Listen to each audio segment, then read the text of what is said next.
Hola, mi nombre es Ubaldo Márquez Cardona, soy estudiante de Administración y Dirección de Empresas de la Corporación Universitaria de Asturias y me encuentro en este momento realizando un video para el caso práctico de la asignatura de Introducción a la Administración.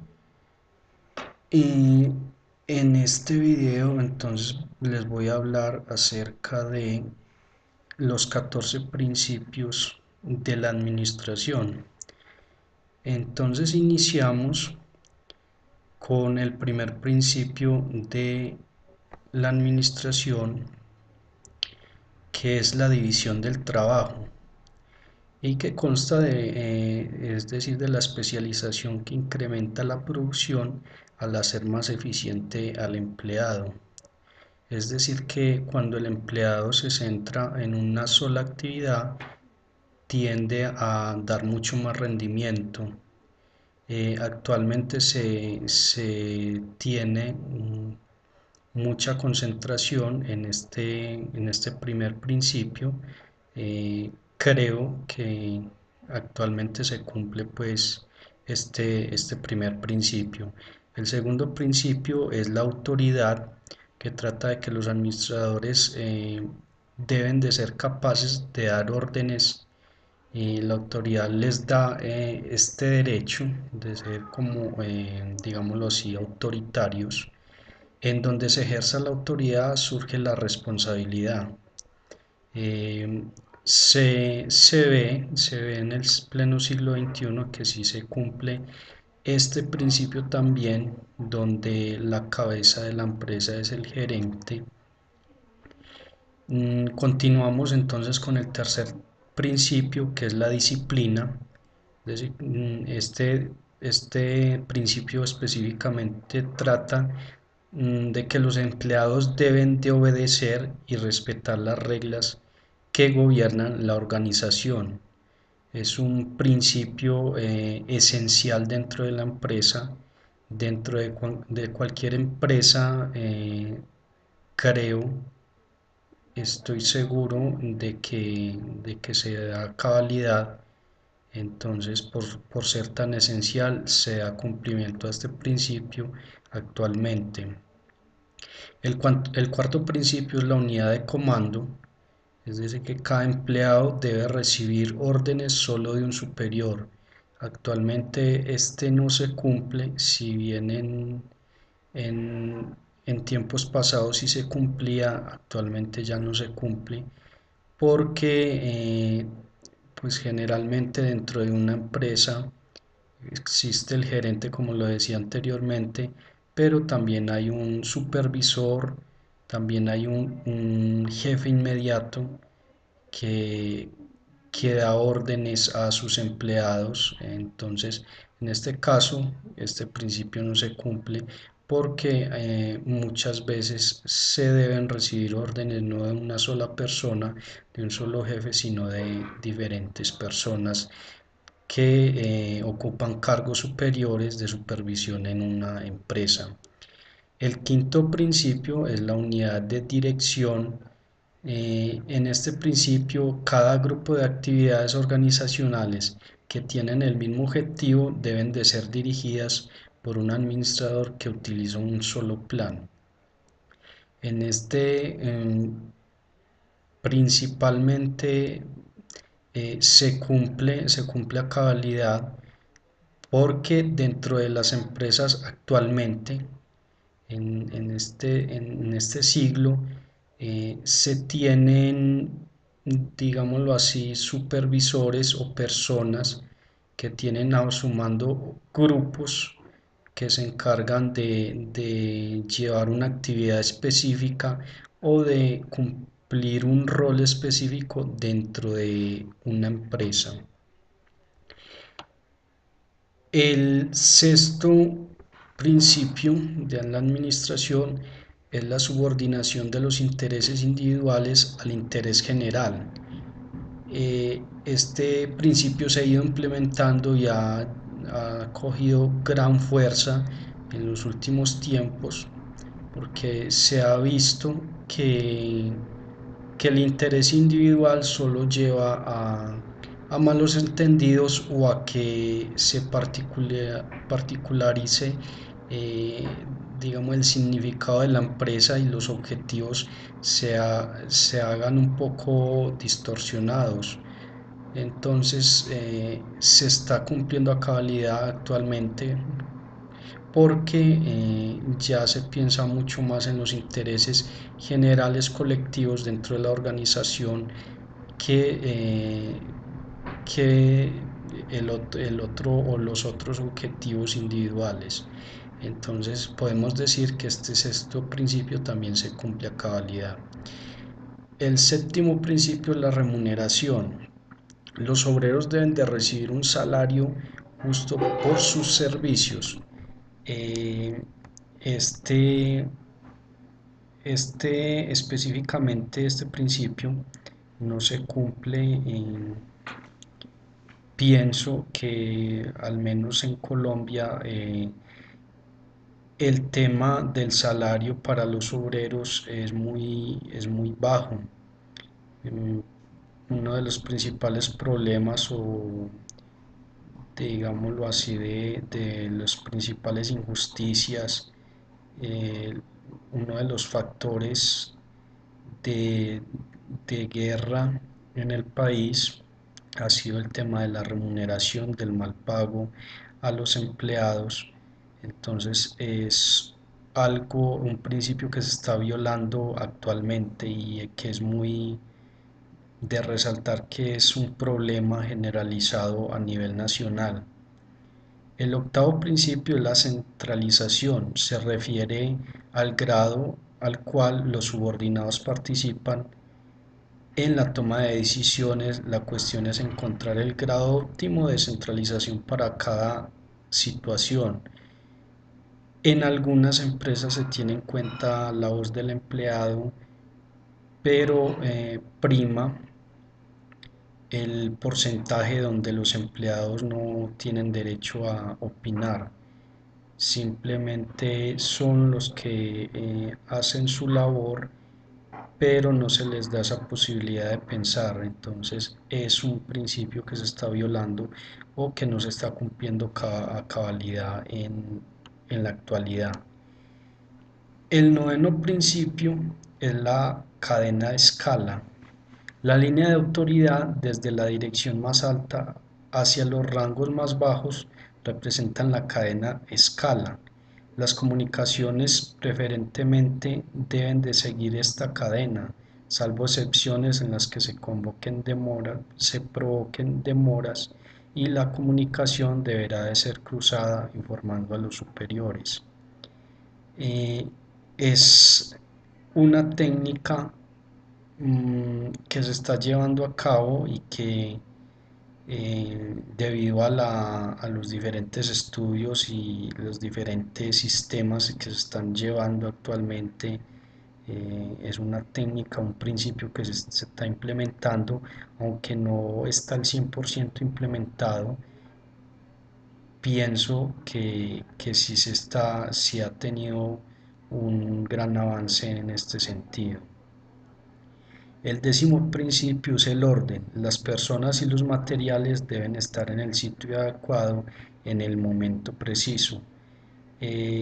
Particularmente este principio lleva como incentivo o mejor objetivo que el orden permite a las empresas no solamente eh, el mismo orden como tal, sino el ahorro de tiempo, el, el ahorro de pronto en temas de legalidad, de ganar dinero. Específicamente pongo el ejemplo de los archivos. El orden en los archivos ha permitido que muchas empresas ganen pleitos o ganen temas legales porque encuentran pues la justificación o los soportes en documentos debido a ese mismo orden que han implementado dentro de sus empresas. Entonces es algo, un principio muy prioritario, principal dentro de una organización y actualmente se ha ido implementando también y ha cobrado mucha vigencia. El principio número 11 es la equidad. Los administradores deben de ser amables y justos con sus subordinados. Va muy de la mano con el principio de remuneración y también pues fuera de muy de la mano de la remuneración también el trato a los empleados. Actualmente se ve mucha discriminación, inclusive se ve también, se han visto casos de racismo. Entonces este principio 11 está en particular muy mal manejado o no se ha implementado de la forma que deberíamos o que quisiéramos que se dieran las empresas. El principio 12 es la estabilidad en la tenencia de personal. Una alta rotación de los empleados es ineficiente. La administración debe proporcionar una ordenada planeación de personal y asegurarse de que se cuente con reemplazos para cubrir las vacantes. En cuanto a esto, vemos que la inestabilidad en los trabajos por parte de las personas, independiente de que hagan su trabajo bien, es, un, una tendencia en el mercado laboral actualmente, donde vemos que las personas son contratadas, pero no son contratadas, pero no de forma permanente, sino que no se les da esa estabilidad y simplemente lo que hacen es contratar y pero por poco tiempo. Entonces es difícil este principio, es digamos que de cierta forma también violado. El principio número 13 es la iniciativa. Aquellos empleados a los que se permite originar y desarrollar planes realizarán altos niveles de esfuerzo. En esta parte, eh, pues también digamos que yo pensaría que es un 50-50. En algunas partes a estos empleados se les permite de pronto tener una mayor proyección laboral, estímulos por tener esa iniciativa y por ser promotores de nuevas ideas, eh, pero como les digo, yo digo que es un 50-50 porque en algunos casos se da, en otros no.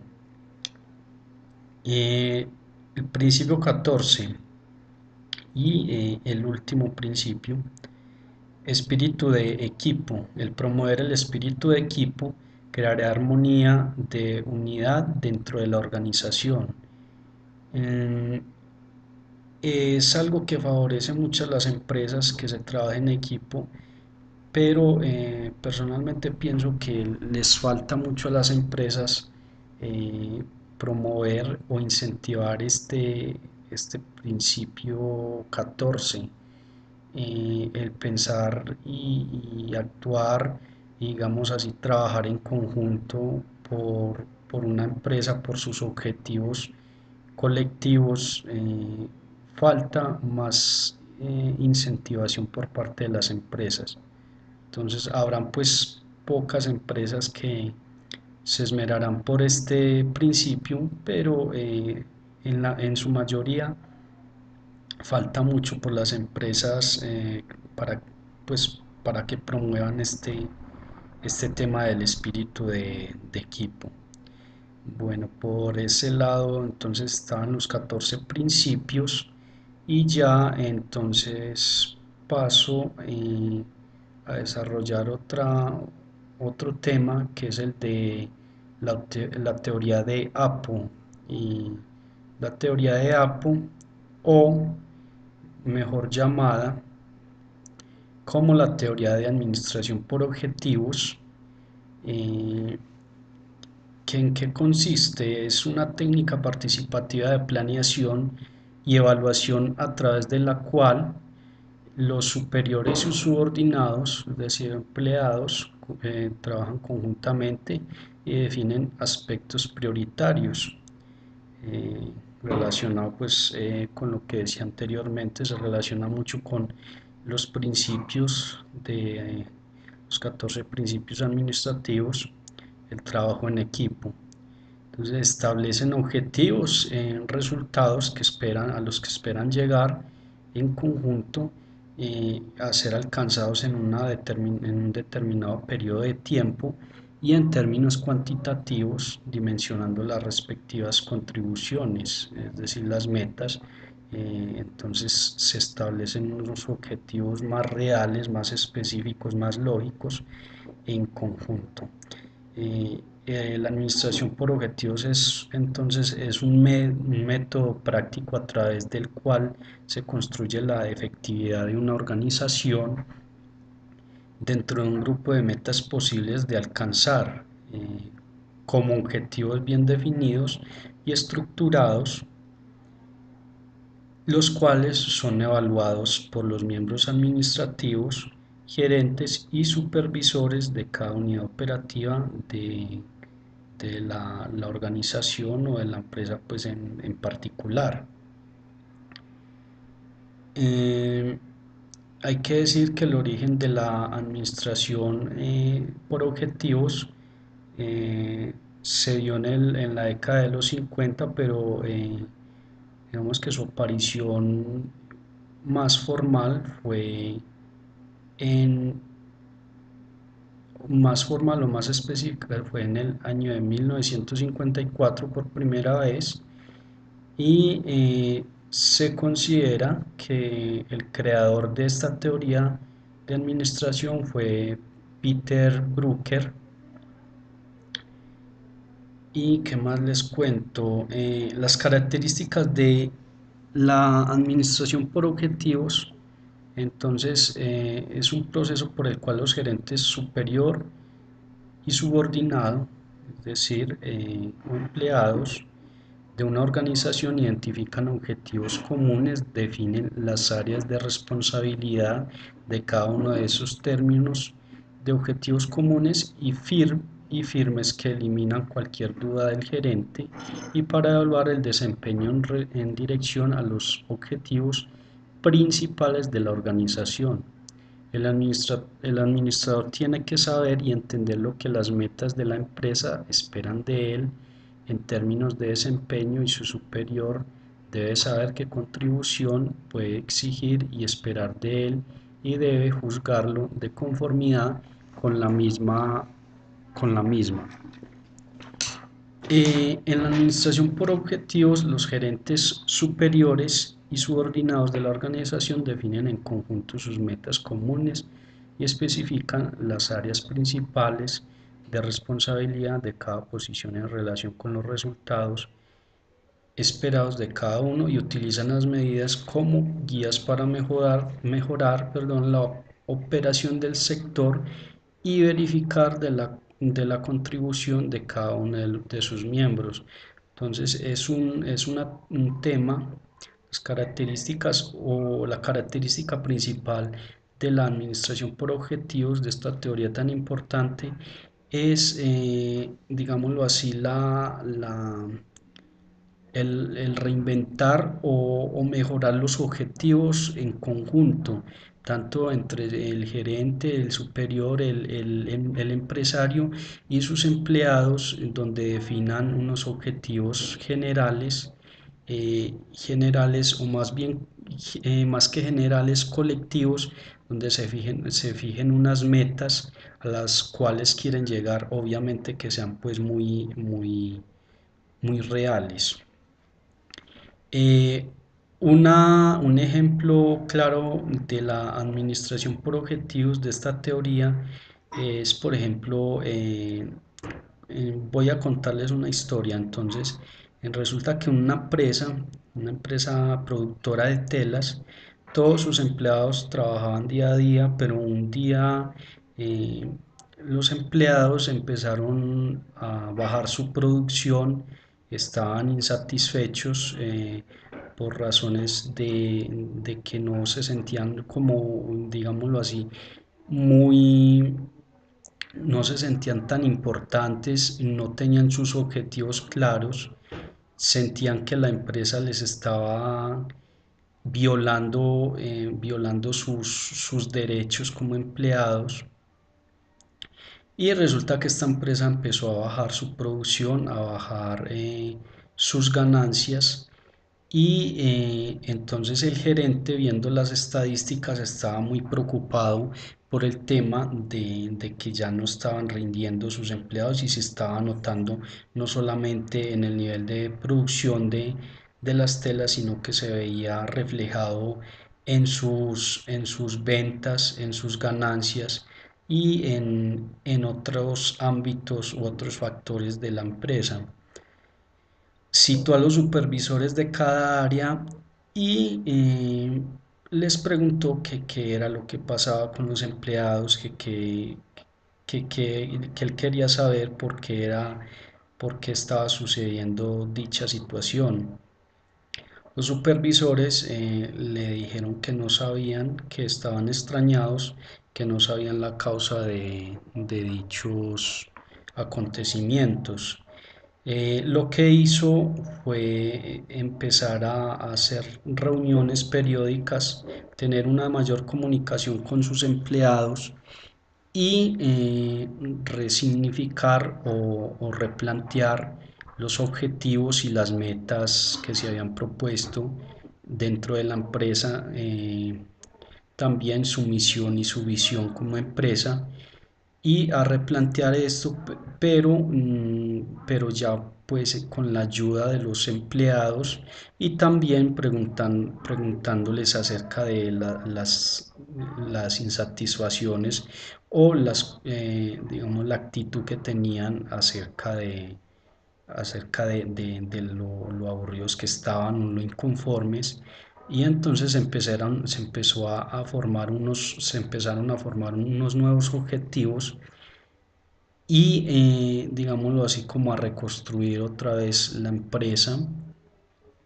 Una de las principales motivaciones de los empleados fue que este gerente les mandó a capacitar en el tema de telas, entonces como un derecho principal o primordial para ellos y obviamente como uno de sus alicientes para que se motivaran pues a empezar a subir esa producción.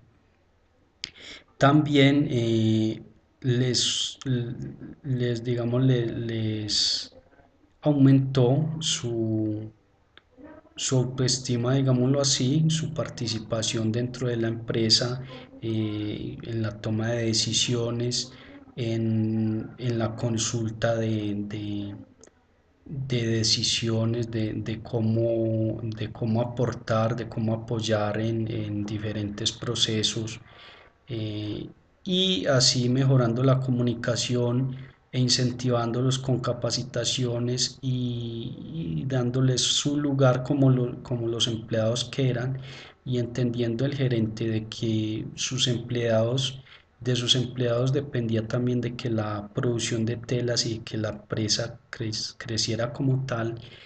Fue como se volvió a parar la empresa y en cuestión de meses y de un año ya estaban recuperados y esa producción incluso subió y subieron mucho más las ganancias de lo que venían produciendo y venían ganando antes de que sucediera dicho impasse. Bueno, eso es todo lo que les quería comentar y muchas gracias.